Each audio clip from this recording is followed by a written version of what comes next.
Hello, everyone.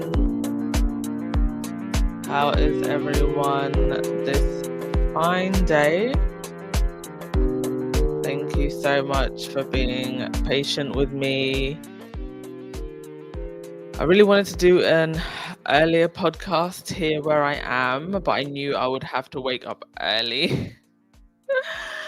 And I still didn't manage to wake up like just on time, but it's okay. I'm here. It was either I do it really, really late last night or I wake up early because I've missed like a few days and I didn't want to miss another one. But thank you so much for waiting and joining me wherever you are in the world. Appreciate you all so much.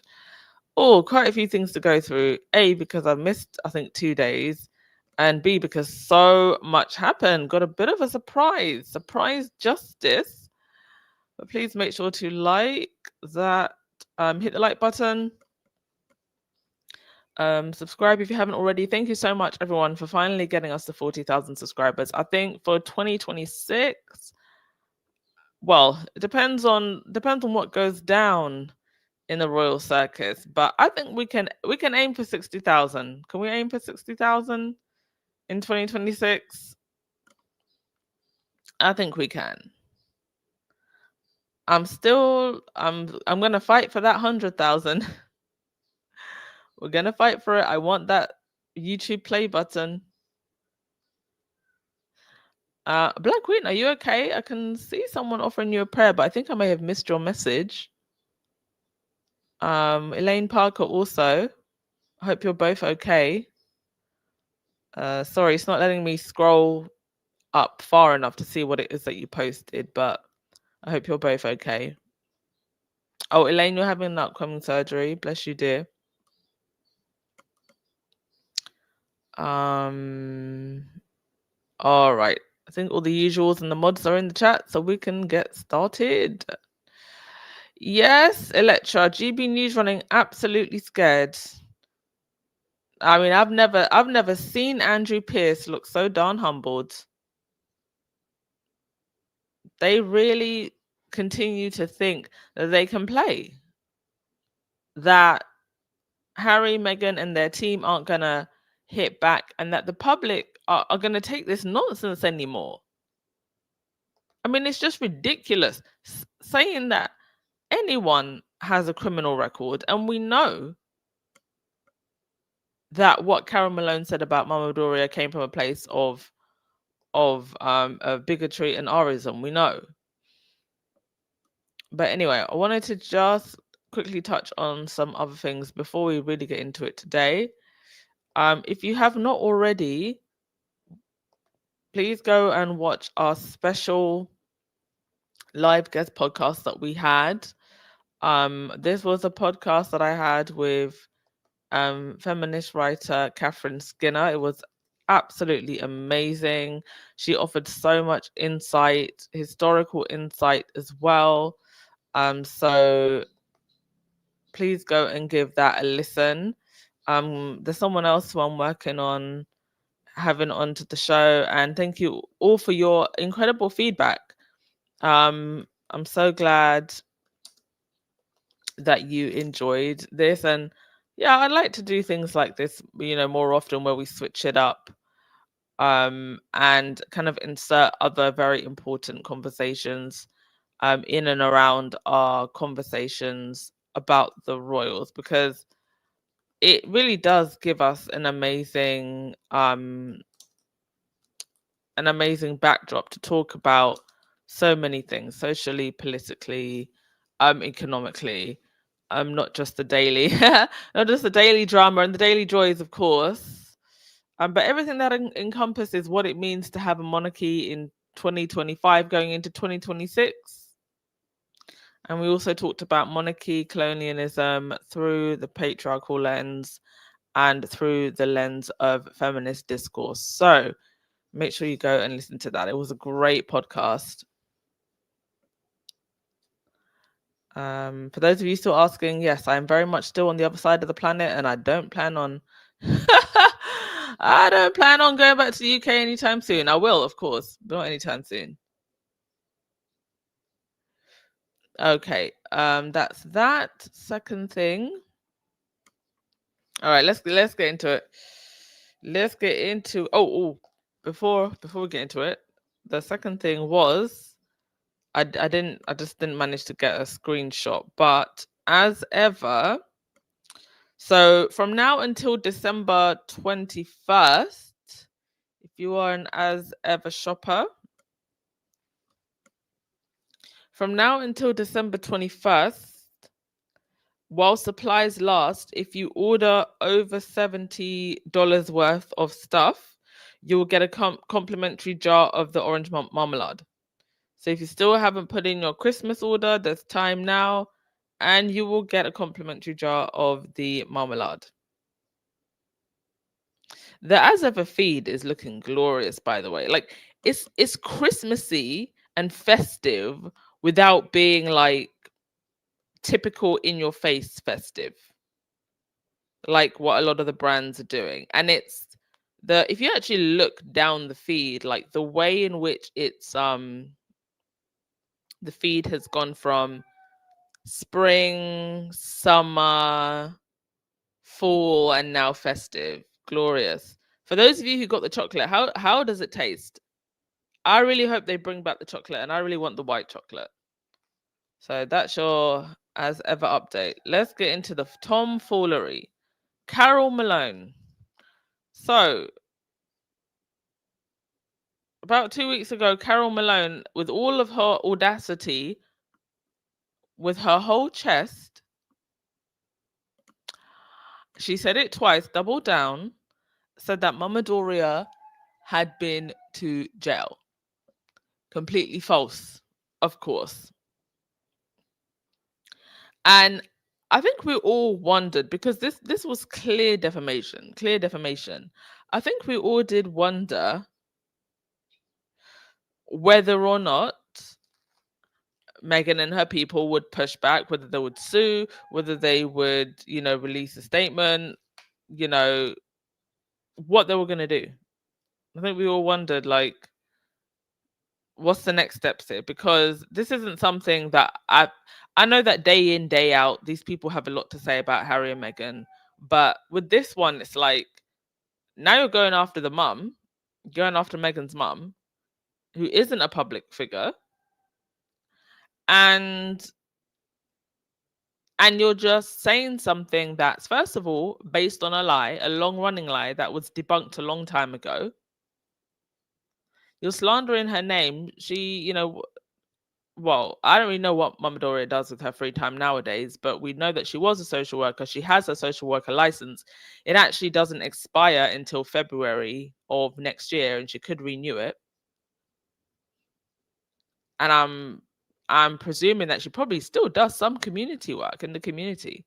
Maybe not in the form of a social worker, but community work still. So to slander her name like this when she's just living her best life in peace, not bothering anyone. And then we also know that so much what was said by Carol Malone, we know where that comes from. We know what people like Carol Malone think when they see a black woman like Doria with dreadlocks. And so it's the reason why I just don't have any time for Carol Malone's apology. And here we are. Yesterday, she went on GB News Live and apologized. And it was a very lawyer textbook type of apology. Now, she said that she spoke, based on misinformation that she believed to be true. Now, my question is, what must she have been reading, and from where, to say this lie that had been debunked a long time ago? What is she reading? Because this is meant to be a journalist. Outlets like GB News will sit here day in and day out and talk about, how the rest of us are too woke, we're too this, we're too that. You're meant to be so-called journalists and you don't even get your facts straight.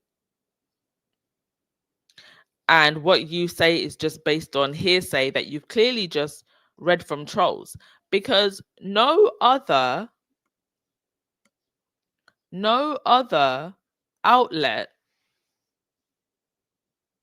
that is reputable has repeated the lie that Doria has a criminal history. It's mostly just been these no, I don't even think the core rotor rats have ever repeated this lie. It's the outlier rotor rats, the people who lie on the, lie on the edges, getting crumbs, the Tom Bowers, the Angela Latrines. It's them who have been repeating and amplifying this lie along with bots and trolls. Some of those I suspect being paid for by the palace. So people like Karen Malone and GB News want to be seen as credible while they do and say things like this and lash out at other people who try to speak truth. Now, the Sussex spokesperson added to this, saying broadcasters have a responsibility to inform, not inflame. This was a statement shared with US Weekly. This lie was conclusively debunked more than 2 years ago, yet it continues to be recycled by irresponsible commentators, causing reoccurring harm. Miss Raglan proudly raised her daughter and has never been in prison. GB News did not apologize voluntarily, but only to escape a defamation lawsuit. And it speaks volumes that GB News removed any trace of that apology within 24 hours of making it. Exactly. I had to see this video from other squaddies. I didn't even realize until the Sussex spokespeople put out this statement that they'd removed it. Now, why would you put out an apology and then remove it, especially if you were avoiding defamation? And it also speaks volumes that this was said, I believe, December 4th, and they're only coming out and saying something yesterday. And also, because I don't watch GB News, so I don't know exactly which segment this was on. So I don't know if this was on their prime segment. Granted, Andrew Pierce, who usually gets prime time, and there was another lady with him, also chimed in at the end of Karen Malone's non-apology apology, saying, "Oh, we're happy to set the record straight." But when it's all said and done, what was said should have never been said. And then you delete the apology. Blink and you missed it. So what was the point of posting the apology if you knew that you were going to pull it down? Could it be because they're still expecting litigation? Because quite frankly, that's what needed to happen.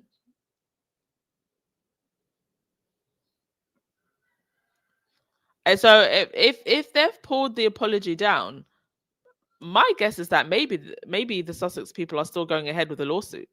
Because why would you pull it down? And then your ass is going to have to pay money and probably apologize again anyway. Just don't lie in the first place. But it's interesting to see that they did apologize at all, because this isn't something that they usually do. If you've been around these streets for long enough, this is actually quite rare for us to see this, especially if you haven't already dragged them through the courts. But truth be told, whether it's about Meghan or anybody else that they talk about on this show, because this is just a Murdoch-funded circus of lies, the entire GB News, they lie every single day about different people. So I think I also hope that this will perhaps give other people confidence to send them threats and release the lawyers and release the hounds if they get bullied or if they have things said about them that just aren't true. Because it's not the apology was not enough, but it's a rare instance of them, I think, having a chill sent down their spine. Do I think that they're going to be any different going forward? maybe tread a little bit more lightly, but I still expect them to be bullies, especially when it comes to Meghan. It was also quite interesting just after the Thomas Markle thing blew up. All of a sudden, it went very, very quiet. And I think we might know why now, because lawyers were clearly getting involved. I also think there's more going on behind the background with the whole Thomas Markle in the Philippines mess with the Daily Fowl and Carol Malone. No, not Carol Malone, sorry. Carolyn Graham. They all look the same and sound the same. It can get very confusing. Anyway, let's have a read of this. Well, thank you to, let's have a look, see here. Thank you to Black Queen. Duchess, is that periodic sound in your background a cat meowing, rooster crowing, or an emergency siren? I'm not even kidding. It's a rooster. And I'm so sorry. There's nothing I can do about it. I can't put it on a barbecue. I can't put it on a barbecue. I could maybe. I don't know if I've got have I got an audio reduce okay, I want you to, I'm speaking right now. When I'm speaking, I am speaking with a reduced mic background noise. So please tell me now, do I sound okay? Can you hear what's in the background? If I don't sound okay, I'm gonna put it back to normal mode. But just thank you for mentioning that, Black Queen, just so I know whether or not it's annoying you lot. But if I sound worse or you can't hear me, let me know. Okay, I sound okay. Okay, so I'm gonna talk for about 5 minutes, and then at the end of the 5 minutes, you can tell me whether or not you can still hear the rooster. But yes, that is a rooster, and I cannot put it on a barbecue. It's the neighbor's rooster. I actually think maybe about 2 or 3 of the neighbors have roosters, and if you know anything about roosters, they're very territorial. So I used to think that they just the rooster just roosters at dawn. Oh no, they rooster at each other. So I now learn, living in an area that has multiple roosters, that they yell at each other. The more you know. But thank you so much for for pointing that out. Yes, that is the roosters roostering. Sass Queen, you said they apologize because an allegation like that against a social worker is a major allegation and defamation, as it can ruin someone's career and professional reputation. That's major in the US. Yes. All right, let's have a read of this. Okay, you're all saying I sound okay. All right, let me know in 5 minutes if you can still hear the rooster roostering. Okay, so several years ago, that old fart Tom Bower wrote a horrible book about the Duchess of Sussex. One of his many defamatory claims was that Meghan's mother, Doria Raglan, was missing for many years during Meghan's childhood. There is absolutely zero evidence of this, but there is evidence of a consistent Deranged Whisper campaign that Doria was in prison for years. In fact, there's evidence that someone else, a man with the name Raglan, was in prison, and various royalists have just used that man's records to make those claims about Doria. Well, Meghan and her family completely ignore. You see the way they even pull other people who have nothing to do with this royal situation into their mess. Dorian Raglan, that random man, he's probably sitting in jail thinking, well, now, how did I, if he's still in jail, I don't know if he's still in jail, wherever he is, he's probably thinking, now, how did I get pulled into all of this? Well, Meghan and her family completely ignored all of those attempts to bait them into a lawsuit. The thing about it is, because those lies were unchallenged, there are still people within the British media who cite those lies and repeat those lies. Well, this is a good thing about now Harry and Meghan's team punching this down. Because anybody else that wants to cite those lies will know absolutely not. And, no offense to Harry and Meghan's earlier team. I can completely understand how those early days, especially after they left, very difficult to navigate. Do you punch back? Because when you do, that also becomes the story. And if you do, well, we have to be strategic about it. But I do think that there were several things that were allowed to slide for too long. And you can't play this game of just letting things go and letting things go all the time. And I'm so glad the new PR team are being a lot more proactive, because you can see now people running scared. I mean, I can't play the video for copyright reasons, but if you actually do go watch the video, I did it as a short with commentary, so hopefully that will override the copyright. But if you go and watch it, Andrew Pierce looks visibly shaken in that video. Let me say, Carol looks like she has a pole up her ass. She's absolutely seething that she has to apologize. But Andrew Pierce looked scared. It's actually the most scared I've ever seen him. No arrogance on his face whatsoever. Anyway, GB News presenter Carol Malone did that this month. She went on there and said Doria had been in jail. Well, someone got a letter from a lawyer. Pressed on her words by other panelists at the time, the former Celebrity Big Brother housemate. Oh my gosh, is that how Carol Malone became famous? I didn't even know that. That's insane. Now, I used to watch Big Brother. I don't know which season she was on.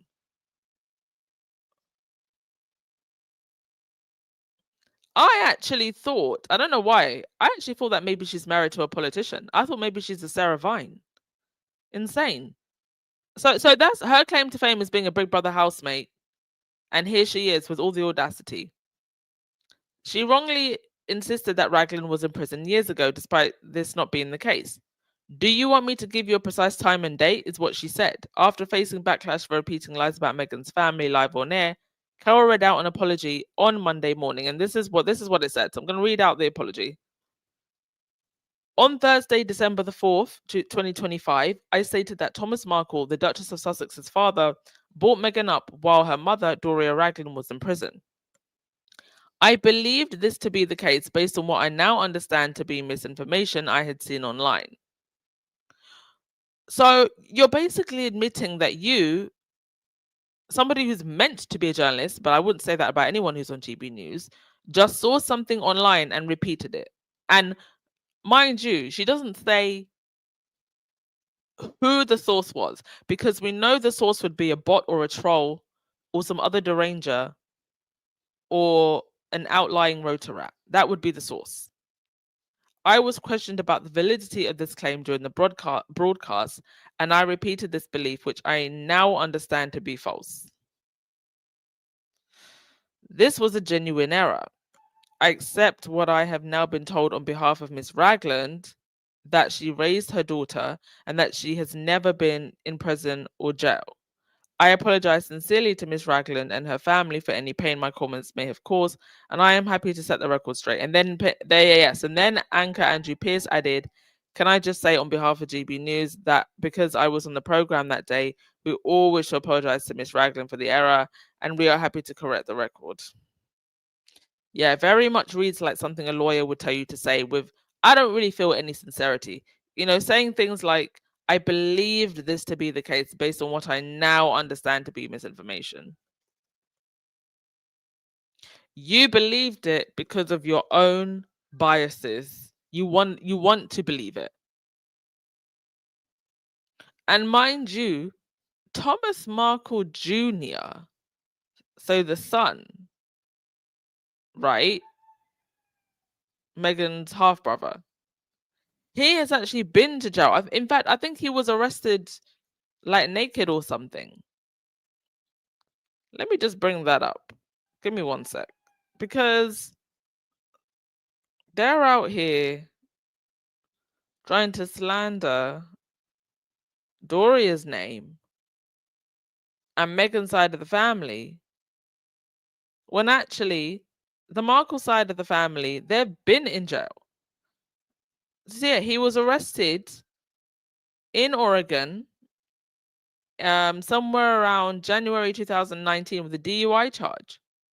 He was visibly intoxicated, failed tests and was arrested, transported to detox where he blew an alcohol level of over 0.11%. The state's legal limit is 0.8. He was arrested following a drunken row with his then girlfriend, now fiance, in which he allegedly threatened her with a gun. See, now I didn't even know that part of this. I knew he was arrested. I didn't know the part about him having a gun, him threatening anybody with a gun. So you've got somebody in the Markle family out here threatening somebody with a gun. You never hear that. I didn't even know that until just this moment right now. I just saw he'd been arrested. I didn't know exactly what for. Arrested with an assault weapon, but they do the largest yoga stretch. A whole Abudian yogi stretch to make up lies about Doria when there are so many nasty truths about Meghan's other side of the family.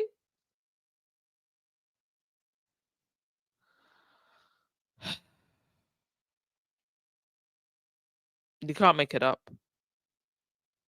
Just absolutely unbelievable. Anyway, I just wanted to be clear about what it was that he was arrested for, and I learned something just then. Anyway, Celebrity article goes on to say, if you ask me, Doria should still sue the F out of all of these people. I agree. This has been one of the grossest lies perpetuated by the Meghan hate machine, and it's connected to the pearl clutching over Meghan cutting off her horrible father too. The false narrative is something about Thomas was the one who raised Meghan because Doria was in prison. Therefore, Meghan must contact her garbage father, and none of it is true. To this day, royal commentators tell versions of, well, Thomas raised Meghan and this lie. I mean, he raised her. He's a father. Hello. Why do they keep going on about it like it's something special? He raised her. He's her father, or he may have had her for some time, maybe while Doria was doing something, and so what? Lola Love, you said. I had a pet rooster when I was a kid. Ruru used to chase me all over the yard after I got off the school bus. Did Ruru wake you up as well? They are rather interesting creatures, you know. Thank you to everyone who also complained to Ofcom. Ofcom don't do much other than give you a slap on the wrist, but I do think in this situation it definitely helped. Thank you so much too. Who's this? Kevon Slims. Hey, how you doing, Kevon Slims? GB News are going to throw Karen Malone under the bus in 3, 2, 1. Well, she seems to still have her job. But I agree with Kaiser here. Definitely still go right ahead and sue them. Doria has been nothing but gracious and patient in the eyes of in the face of everything that's been thrown at her. I think the only reason they might not sue, and I don't know the law, so I'm just going on assumption here, is if that would create a situation where Doria might have to go to the UK. I don't know how it would work, you know, in terms of if this went to court, would she have to appear in court? I think that might be the only thing that's stopping them. And I think the only thing that stops them from perpetually suing these people, even when they have the grounds to, because if it goes to court, well, then they'd have to appear in court. And that would mean Meghan, her mother, Harry coming to the UK. I think that's the only reason, quite frankly, they haven't been sued to the ground and burnt to a crisp.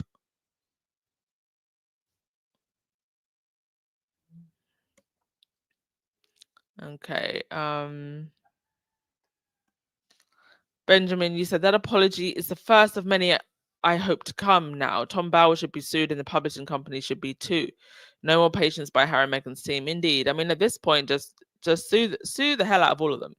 In fact, just launch 100 cases at once. Just launch one big old mass case and then just get it all out of the way. Torture yourself in the short term and then win in the long term. Yeah, Electra. I think they let it go because of Harry dealing with his family and he was used to letting go. Now all bets are off. Yeah, that also. Yeah, Joan, it's funny what a discussion of legal action can do. And I think in this case, there is a very, very clear path to legal action. A very clear path. I think that this would be an open and closed case.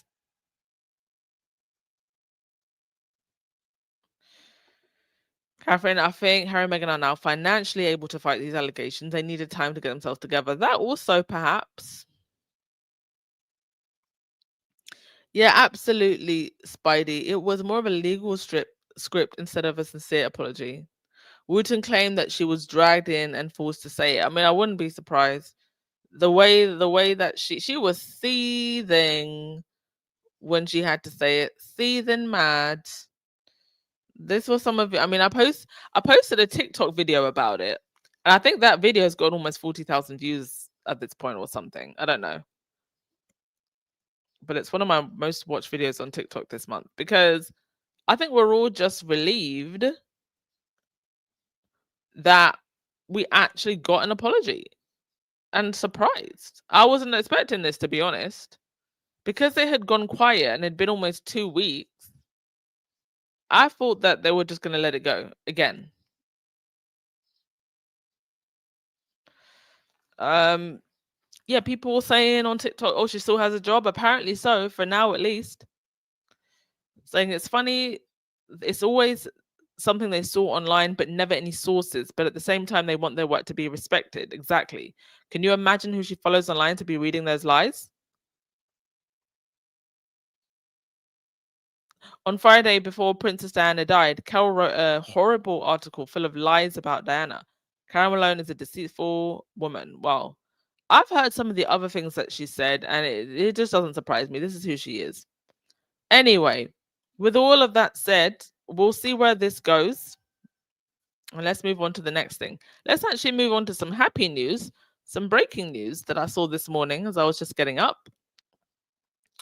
Archwell Productions is now ready for its next close-up, signing another piece of work to be produced. Tracy Oliver adapting Jasmine Guillory's The Wedding Date for Netflix. Prince Harry and Meghan Markle among producers. So Netflix has enlisted Girls Trip scribe Tracy Oliver to adapt The Wedding Date from New York Times bestselling author Jasmine Guillory, and with Meghan and Harry set to produce for Archwell alongside Tracy Ryerson. The Wedding Date sees a chance elevator encounter on the part of a career-driven political strategist lead to posing as a stranger's date. While the strategist had stopped believing in romance, she discovered that love has a way of showing up when you least expect it. Marking the first novel in Guillory's Wedding Date series, The Wedding Date was published in January 2018. Oliver first broke out in 2017 with the comedy Girls Trip, becoming the first Black woman to write a film that grossed over $100 million at the global box office. She went on to write Little the Sun is Also a Star and the horror comedy The Blackening, also creating and executive producing the TV series First Wives Club and Amazon's Harlem. On the television side, she currently has multiple projects in active development, including 2 book-based thriller dramas, Paper Gods at Netflix and Not a Happy Family at Starz. In film, she's developing Girls Trip 2, The Blackening 2, and Deck the Yarls, a holiday film starring Oliver Spencer and Jessica Chastain. In business with Netflix since 2020, Harry and Meghan's Archwell extended its creative partnership with a streamer via a multi-year first look deal earlier this year. Their partnership Has also generated documentaries, scripted films, sports, and lifestyle programming. Amazing. So Archwell expanding its filmmaking endeavors. And Meghan did actually say this. I think it was in the Variety article that she did, in the Variety editorial, where she wanted these kind of stories about love and, this kind of 90s romance stuff that Hollywood just doesn't do it anymore. And granted, I think perhaps we could have more updated versions of that. And this is what this project very much sounds like that. The main character, a political strategist. But I think we do need more stories like this. I love a good superhero movie, but it's what would I call it? It's popcorn cocaine. It's like, how many superhero movies and reboots do I need to see? How many times do I need to see New York City being destroyed by Superman and whichever villain he's fighting? We need movies like this in between, these feel good, love type of movies that, Meghan said that she was very keen on making in that editorial. So congratulations to Archwell and congratulations to all the creators involved in this. There's also another book, romance novel, that Archwell is, doing some production work on. So there's a lot coming. Okay.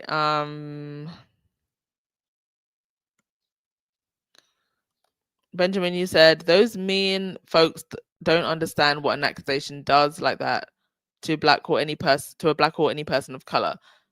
We are not given the benefit of the doubt. Plus, Doria's license is up for renewal soon. Exactly.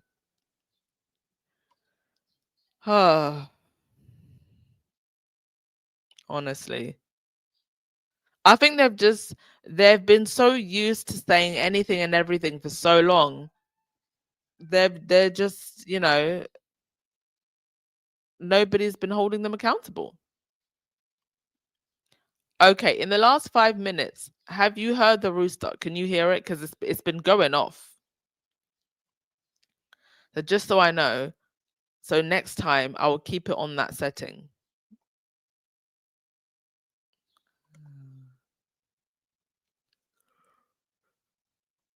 Oh, there was a comment that I wanted to read. Oh yes, meet me at the lake. That's the one. Meet me at the lake. Zed, you said these are the people dying to be back in the raw fold. Onward and upward, Archwell. Exactly. I mean, not only are Harry and Meghan now independent, they just honestly seem like they're having fun.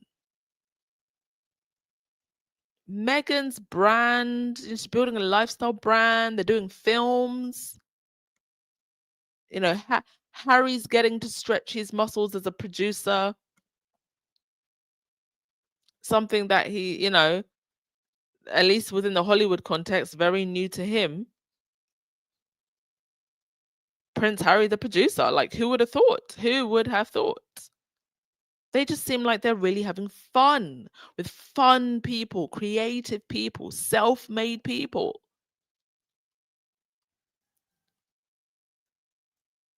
And so why would they want to go back to Christmas at Sarindom with Randy Uncle Andrew? Why would they want to go back to that? Please. Okay.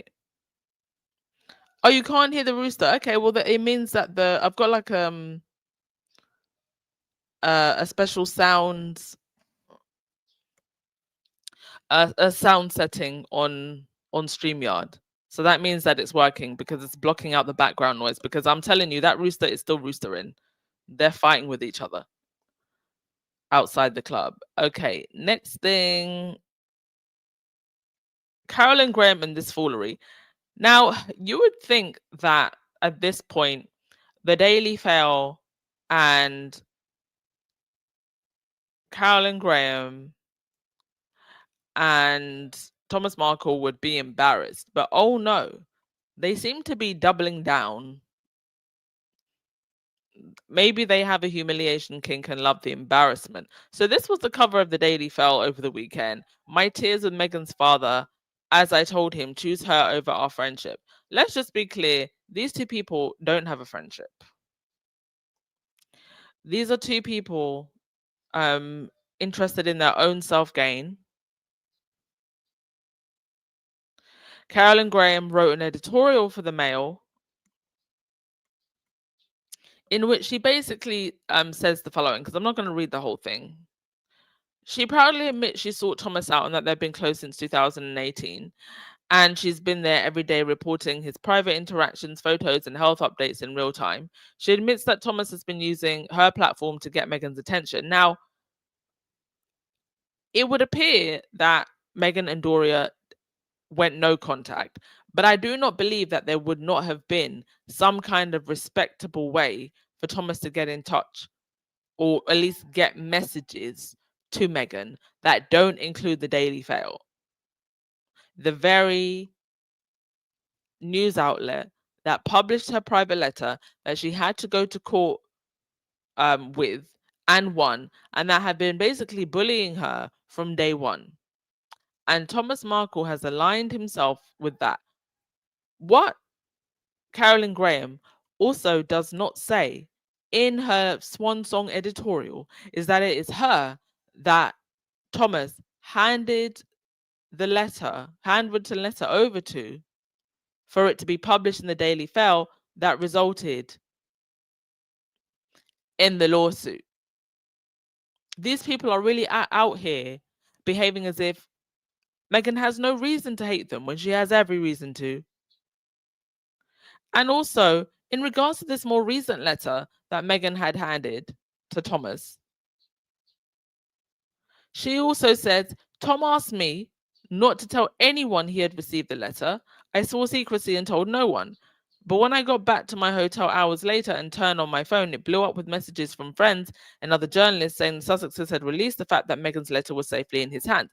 And I'm glad that they did, because they were trying to make it look like Meghan hasn't bothered at all. Now, Meghan had, from what we understand, sent an email. But then the Daily Fail was saying, well, because now they're the mouthpiece for Thomas. Well, that email is inactive and he has 5 different emails. And what you really need to do is give us a phone call, which is what they wanted. And Meghan didn't take the bait.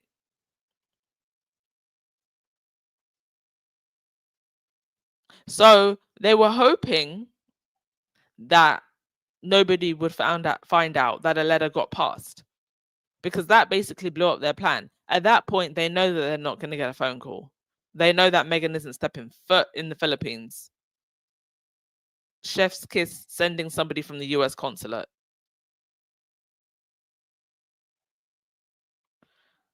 And I believe he wanted that letter to be private so he could keep emotionally blackmailing Meghan, and the tabloids and the media could keep the narrative that Meghan is ignoring and doesn't care about her dad. So also in this editorial swan song that Carolyn Graham did, the Mail insists that she's both a journalist and a friend, but that's exactly the conflict the conflict the Sussexes called out.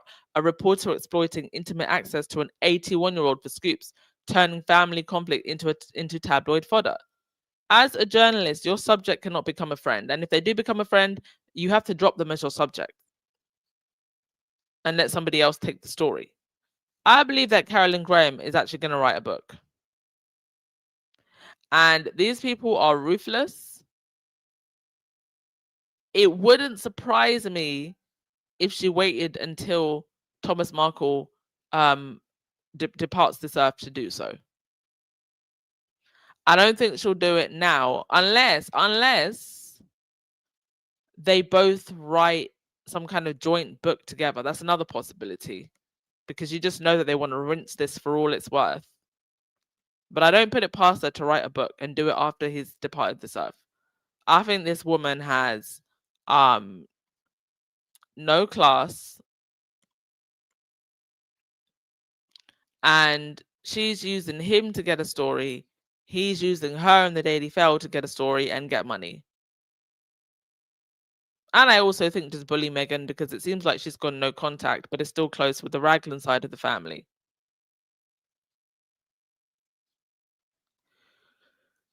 So she conveniently leaves out the fact that she was the same journalist Thomas handed Meghan's private handwritten letter to back in 2019, the one that led to Meghan suing the Mail on Sunday and winning on privacy grounds. She also completely ignores Thomas's 8-year pattern of trashing Meghan in the press. She has the audacity to call herself impartial. Don't forget, Thomas actually admitted in an interview that he was being used to stop the wedding. And he does so, if you actually watch that clip, he does so nonchalantly, by the way, like it's nothing. Because he doesn't care. Her confusion over Meghan not calling, visiting Thomas, or letting the kids meet him is absurd, given Thomas's ongoing media leaks and Graham's role in them. Yes, why would Meghan want to go anywhere near this? Are you for real?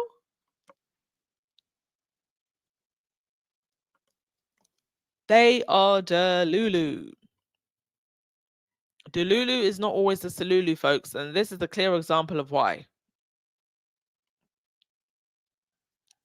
I'm so proud of Meghan and the way that she has handled the situation.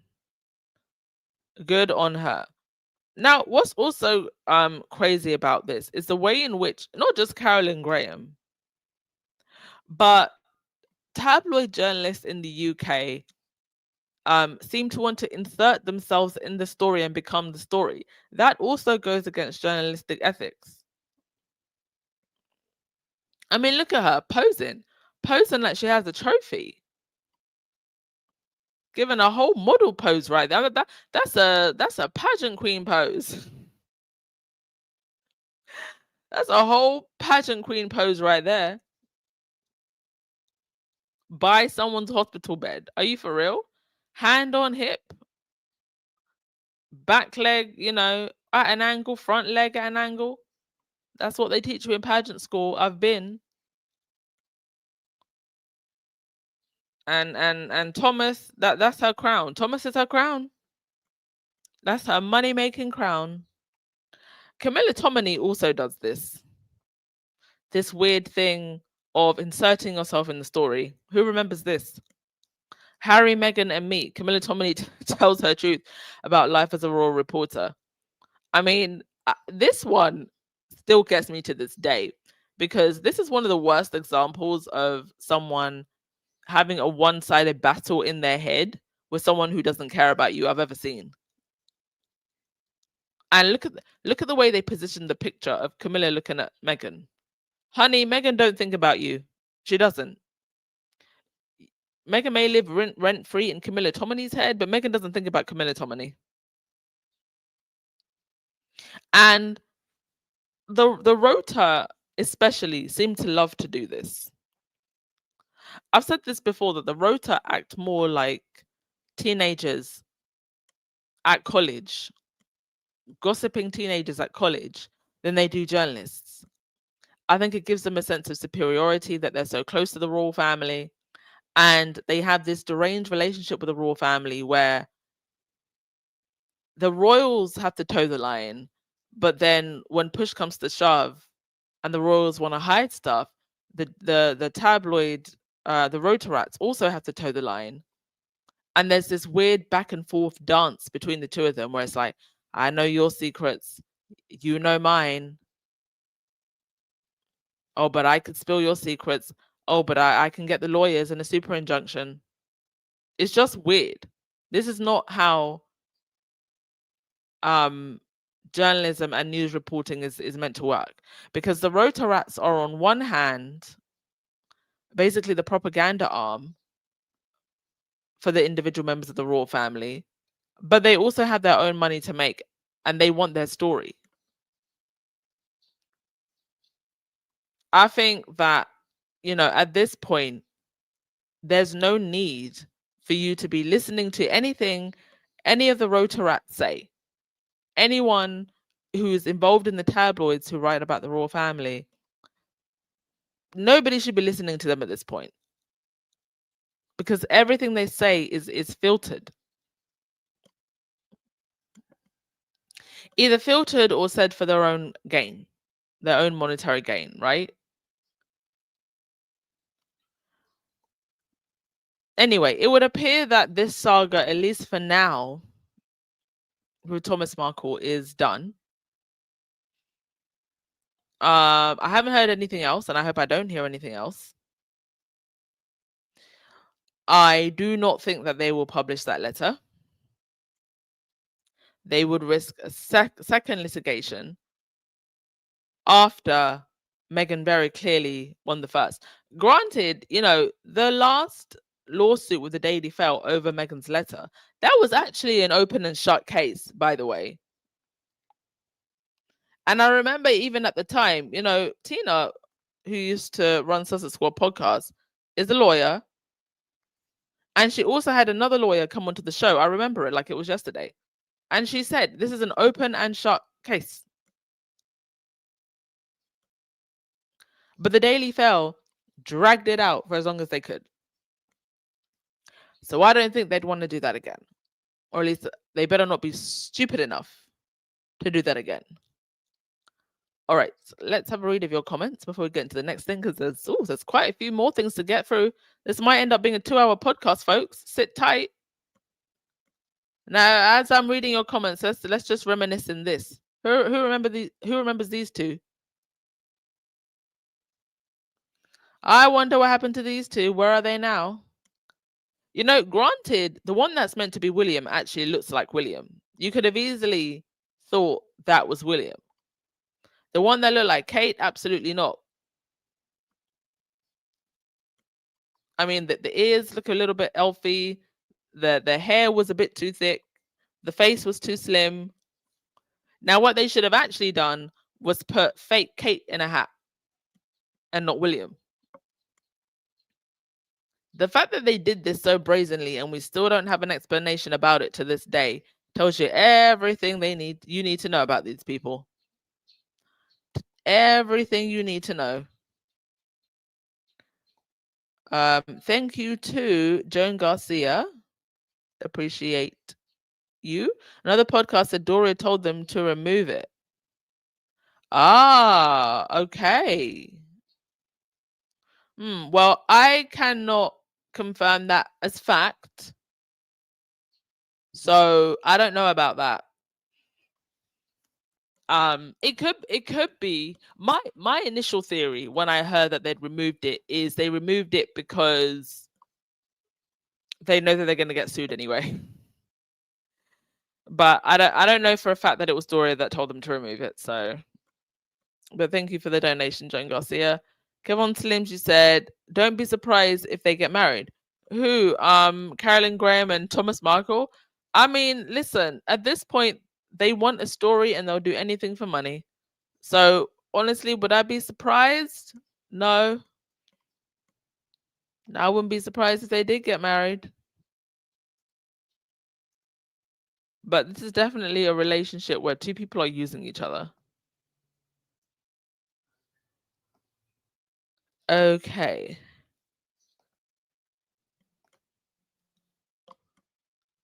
Thank you, all 500 of you that are in the chat. Hit that thumbs up button. Let's go. Or I'll go through your comments first, and then we'll get on to the next thing.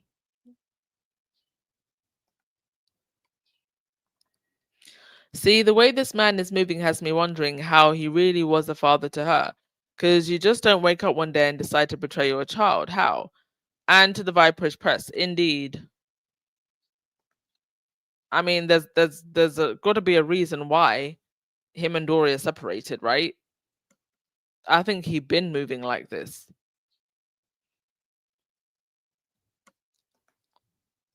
Yeah, that's why Carolyn Graham keeps a notepad by her bedside, getting ready for that trashy book.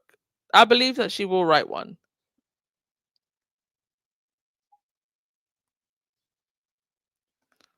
Zed, you said she will write a book, dreaming of cells like Spare. Well, it's not going to sell anything the way Spare did, but I actually do think it, in the midst of all of the other rotor rats and tabloid reporters who have written awful books, this one might actually sell decent. It will probably be the highest selling out of all of the trash. Black Queen, you said, where is that grifter butler of Princess Diana's pub? Is he still out here grifting by trashing Harry? Listen, they will bring that guy out every so often. He's still there, I'm sure. Grifting away.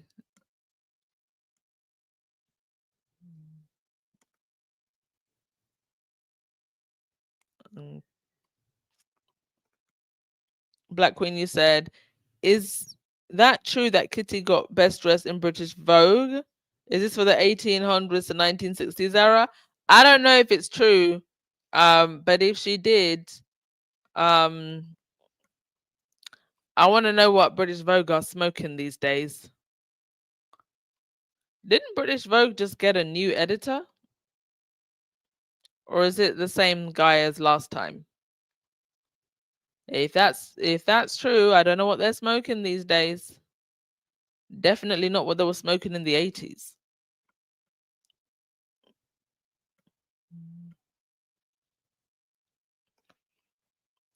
Pete Troju said, so all this started when they started to date. The level of which the palace would go to break this fine couple up is disgusting. Yeah, I mean, they were bullying Meghan from the moment, or the press was from the moment they started dating. They didn't want Harry and Meghan to date. They didn't want Harry and Meghan to get married. They tried to scheme with the father to ruin the wedding. The wedding happened anyway. The two-faced royals had Charles walk Meghan down the aisle, knowing that they didn't want the marriage to happen. And then they didn't think that the marriage would last because they wanted to bully Meghan to run away. And then they didn't think that Harry would leave with Meghan. But it seems to me like Harry's had one foot in, one foot out for some time. Not only did they not expect Harry to leave, for some strange reason, despite the fact that Meghan had a whole career and life before coming into the royal family, they then also didn't believe that Harry and Meghan would be successful. I mean, at the very, very least, in this social media age that we're living in, at the very least, Meghan could have been doing some influencer work. Like, that's literally the worst it would have been. And she would have been getting paid to do it. So I don't know why they ever thought that Harry and Meghan would struggle. I think that within the palace walls, they are so in their little world, in their little bubble, that they fooled themselves into thinking, oh, nobody can survive outside of this. Are you serious? Are you serious? People are famous for being famous these days and making millions. Literally making millions, tens of millions. But they thought Harry and Meghan wouldn't be able to get some coins somewhere.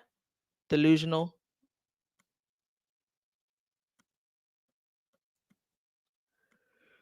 What? Give me a sec, folks.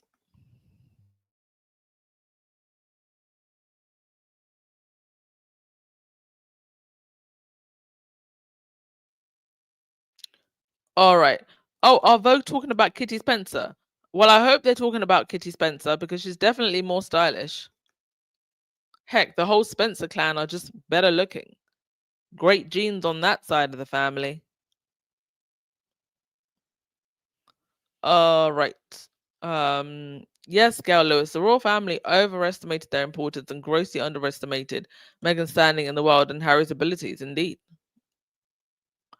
Electra, you said, let's be real. Without Meghan, Harry wouldn't have gotten this far. He didn't know about casual bank account. Exactly. I think Meghan's Hollywood connections helped them. Harry's royal status bolstered what Meghan had. And what Meghan had gave them the ability to leave. So together, it was just a winning match. Okay, next thing. Let's move on to the next thing. Still got a few things to get through.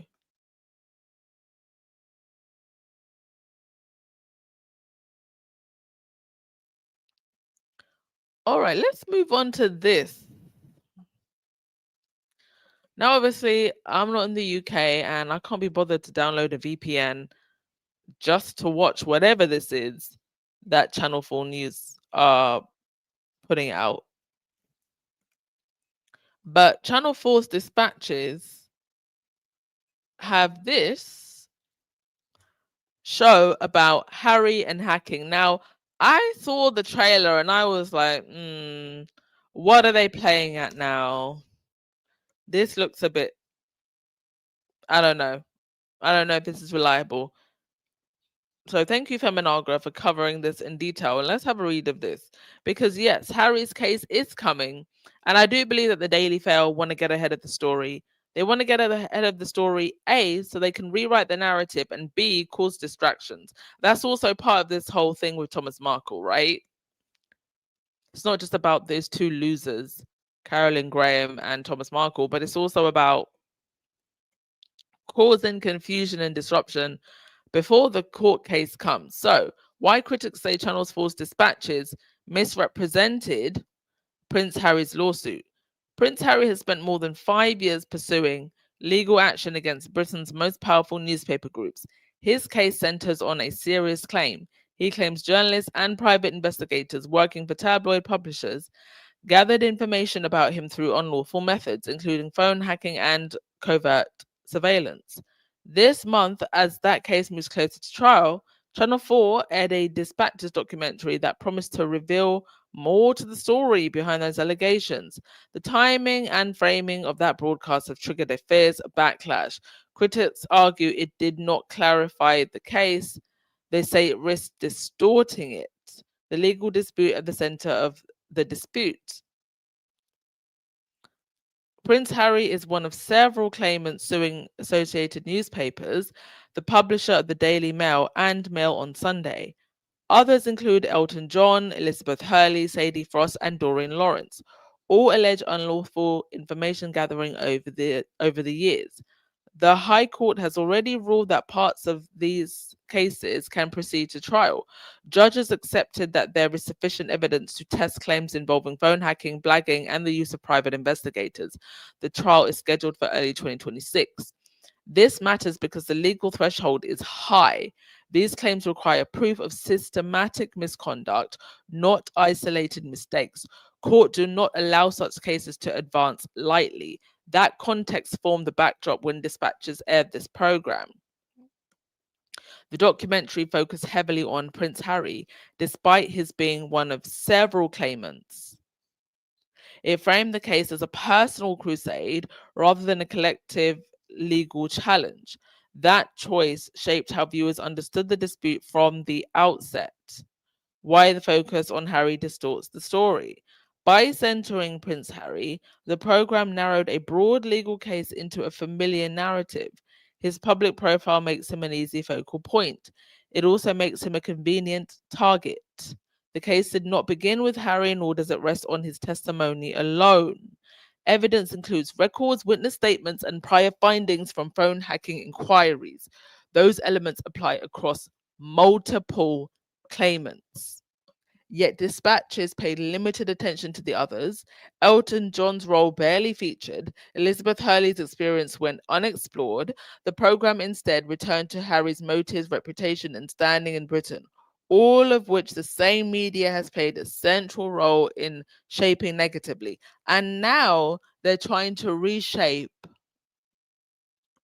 the narrative of this court case. Because if you frame it around just Harry, they can go with the whining prince narrative. That's what they've been, going with all these years.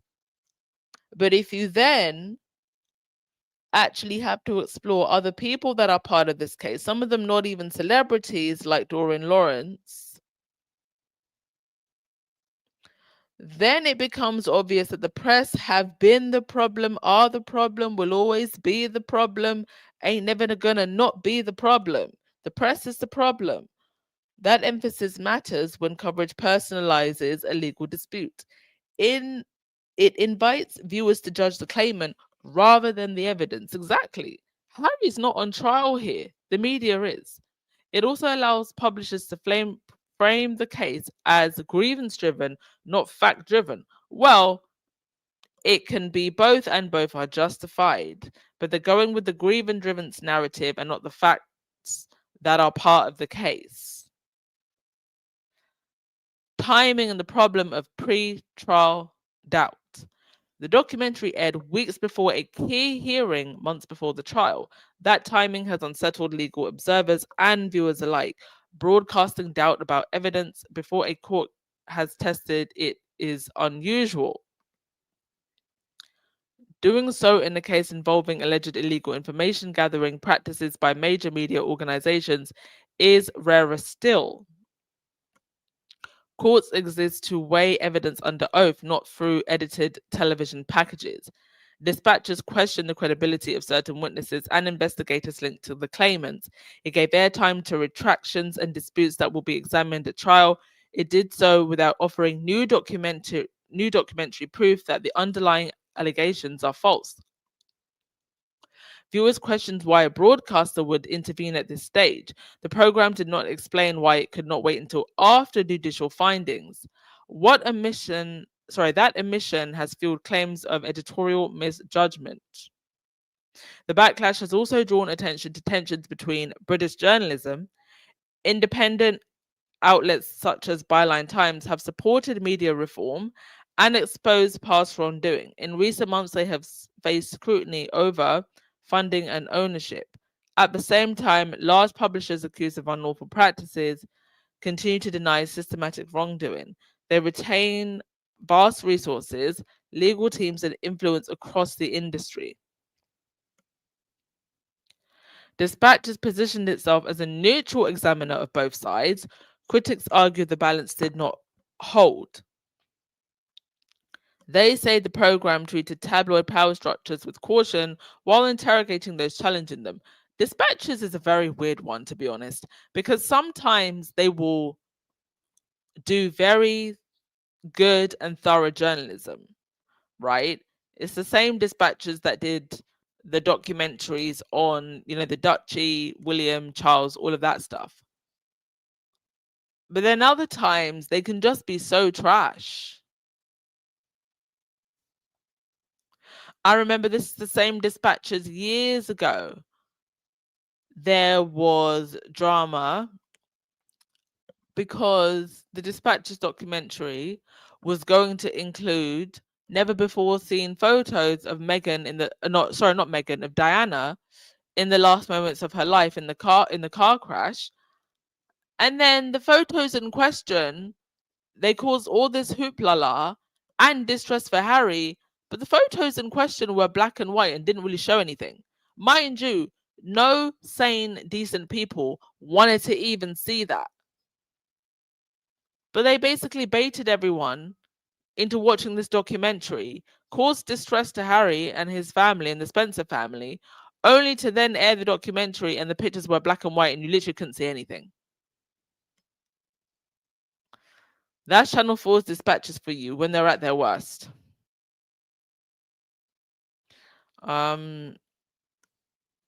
The perception has damaged trust. Viewers expect investigative journalism to scrutinize institutions with power, not amplify doubt around those seeking an accountability. Prince Harry's case against Associated Newspapers will rise or fall on evidence tested in court.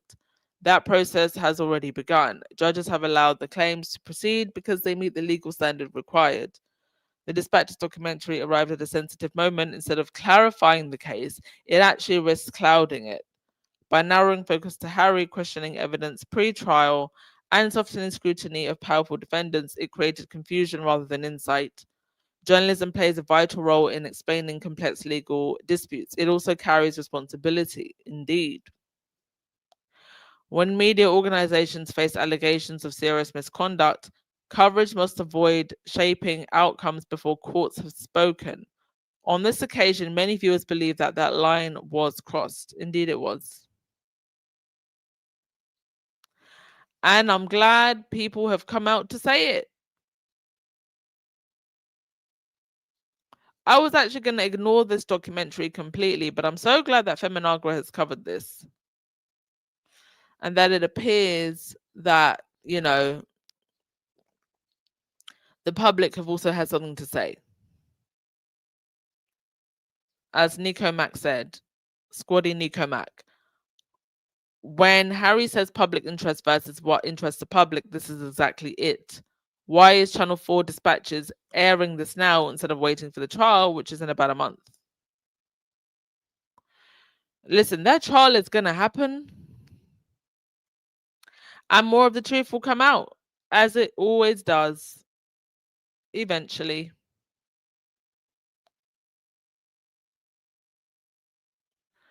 All right, let's go to your comments.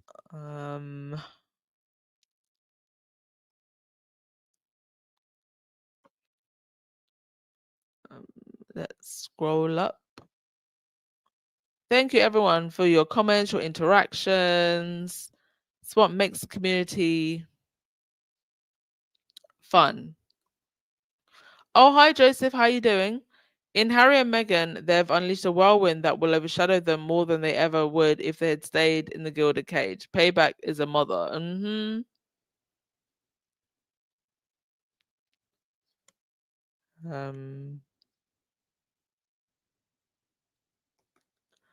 Beach Rose said they're using all types of sticks and ladders and strings to prop up Kate. It's unbearable. Well, what does it say that it takes sticks and ladders and strings to prop up Kate in the first place? Because she's meant to be the future queen. And it was a couple of weeks ago, Kate was out here. She did her big, conference in her business suit. And then we're talking about addiction and how, we shouldn't judge people for addiction. Okay. I mean, what's next? Had they been on vacation since? No consistency with these people. Avid reader, you said Harry was sitting outside his shack on a step stool, eating his dinner with his plate on his lap before Meghan came along. They had that man living like Boo Boo the Fool. Indeed, shopping at TK Maxx and buying discount beef. Just imagine. A whole Cinderella. A whole Cinderella Harry was. With his big ugly relatives.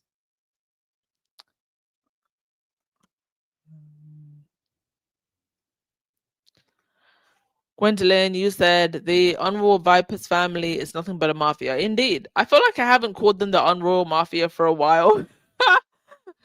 That's exactly what they are. I'm pretty sure I coined that term as well. The Unroyal Mafia.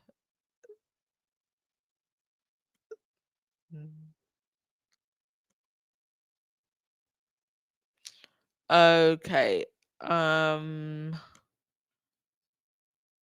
On to the next thing. William and Kate. Now, they obviously moved into a new home, their so-called forever home, their 50 millionth and 11th forever home, costing the British taxpayer money. And also costing the British taxpayer space. Because you can't even walk around some parts of Windsor grounds anymore because of their move to Forest Lodge. So Windsor locals are absolutely furious about the Wells' family Forest Lodge move. It's so interesting to see the months-long hum of grumbling about the Prince and Princess of Wales' move to Forest Lodge. Because it involves Prince William and Kate, the British media has largely pulled their punches about the insanity of their move, especially their land grab of over 150 acres of public park and the security shutting down a major park access point. The move has also caused chaos at a Christmas tree shop, and they evicted leasehold tenants and they shut down a children's centre close to Forest Lodge. But hey, at least Forest Lodge has a self-contained flat for the Middletons, right? Oh, this is another thing. The Middleton family now do indeed have a self-contained flat there. Well, the Mirror had an exclusive about the furious locals and how the Wells family has really pissed off some of the community. Here are some highlights. The locals are furious. I mean, wouldn't you be? Other Windsor locals have expressed their upset following the couple's move to Forest Lodge. Some locals who have enjoyed the vast grounds of Great Windsor Park for years, the new ring of steel around the couple's lavish abode has made them feel unwelcome on their own turf. Homeowners in the neighbouring area say that they were angsty when one day in September they woke up to get the upsetting news that they could no longer access vast swaths of oak-studded open fields near the Wells' new home. They say that around 150 acres of previously publicly accessible land has been closed off to accommodate the couple and their 3 children, whose safety is of the priority and the greatest concern. It sounds like the peasants are close to organising a revolt. Tina, who lives on the opposite side of the Forest Lodge, says that local dog walkers like herself have been left out over the new ban, which affects the Cranbourne Gate entrance of the park. The woman who had walked that same route for 15 years says that those who were initially more optimistic about Kate and Will's big move didn't realize that the park and Forest Lodge were not actually owned by the royal family. It had been announced that William was moving there. I spoke to various people I bumped into and we speculated about the closure of the fields and footpaths, and the general views was, I really hope not. But some were sanguine about it, and because they wrongly assumed that the royal family owned the park, she said. Tina on how the Wells' security started taking over the park. There were months of works around Forest Lodge before the big move. Big trenches were dug. So clearly, a lot of the infrastructure went in. Oh my goodness.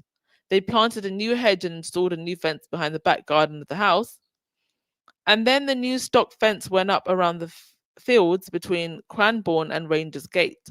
The drive was resurfaced. Finally, the cameras appeared. Thousands of people have been affected. Tina also warns that while the exclusion zone has been widely portrayed as only being a small 2-mile radius, the reality is that thousands of acres have been lost to the public.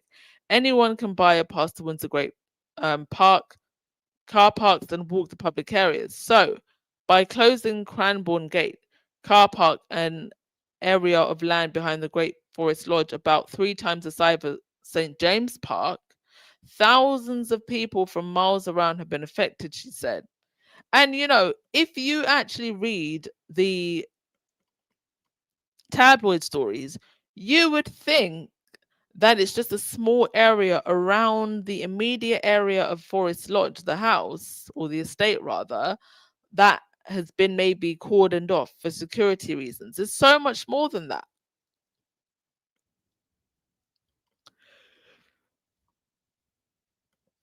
So the new workaround isn't the same.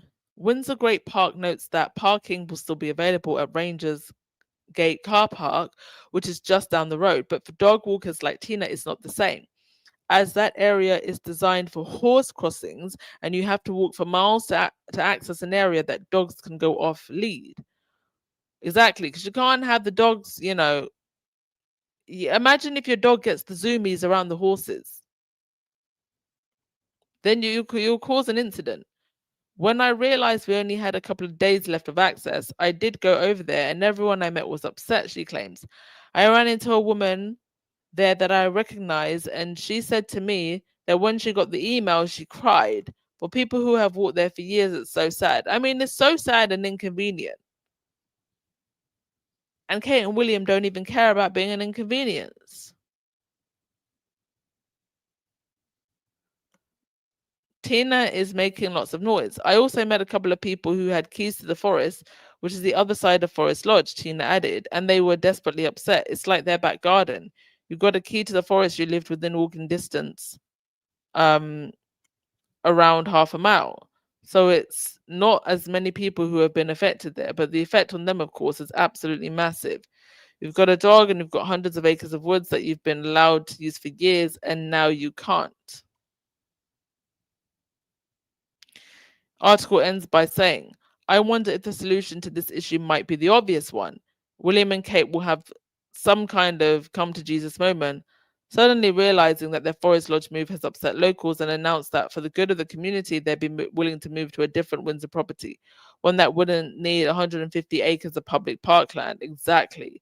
Perhaps this is how they play the long game and get Royal Lodge after all, because it seems like that's what they want. Apparently, Royal Lodge is the one that's closest looking to the Montecito Castle. It would make sense, and that's the obvious solution, because I really wonder how much longer they can allow the situation to fester, especially if locals who pay for park access continue to be loudly upset about this. Well, at least they're being loudly upset for once, and not just scurrying away in fear of upsetting the royal family.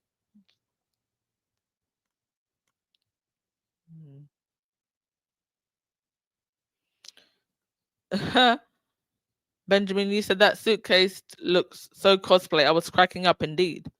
She was trying to one up Meghan's folder.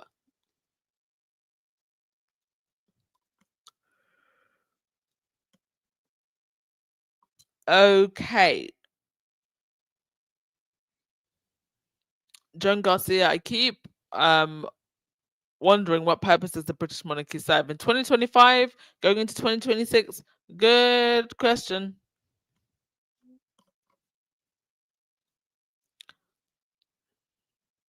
Okay. I'm going to end things there. Thank you so much, everyone. As usual, I've loved today's podcast. It's a lot of effort to do a very long podcast and to talk for a very long time. You can probably hear my voice crackling. But I do love these podcasts when we have a lot to talk about. Appreciate you all so much. Have a wonderful day, evening, wherever you are, and we will catch up later. Hit that thumbs up button on the way out. Ciao.